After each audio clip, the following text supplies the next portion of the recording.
This channel does not promote any violent, harmful, or illegal activities. All content provided by this channel is meant for an educational purpose only.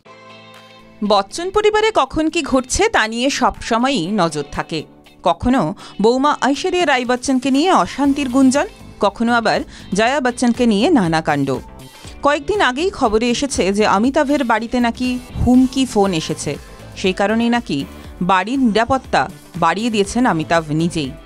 আর এবার জানা গেল মুম্বাইয়ের 2টি বাড়ি বিক্রি করে দিয়েছেন বিগ বি। তা হঠাৎ বাড়ি বিক্রয়ের সিদ্ধান্ত কেন নিলেন অমিতাভ?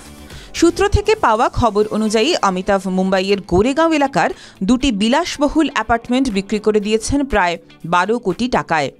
সিআরই মেট্রিক্স থেকে পাওয়া নথির তথ্য অনুযায়ী এই 2টি ফ্ল্যাট বিক্রি করার মধ্যে দিয়ে অমিতাভ 13 বছরের বিনিয়োগের ওপর আনুমানিক 47% লাভ করেছেন। অমিতাভ বচ্চন 2012 সালে এই 2টি ফ্ল্যাট 8.12 কোটি টাকায় কিনেছিলেন। 2টি ফ্ল্যাটই গোরেগাঁও ইস্টের ওবেরয় এক্সকুইজিট ভবনের 47 তলায় অবস্থিত।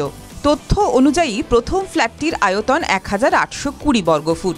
6 কোটি টাকায় আশা ঈশ্বর শুক্লার কাছে বিক্রি করা হয়েছে এই ফ্ল্যাটটি।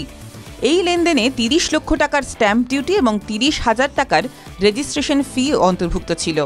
ফ্ল্যাটটি আনুষ্ঠানিকভাবে নিবন্ধিত হয় 2025-এর 31 অক্টোবর। গত 11 অক্টোবর 83 বছরে পা দিয়েছেন অমিতাভ। এবারের জন্মদিনে নিজেই তিনি উপহার দিয়েছেন একটি বড় মাপের জমি, যার আনুমানিক দাম 6 কোটি 59 লক্ষ টাকা। TV9 Bangla digital.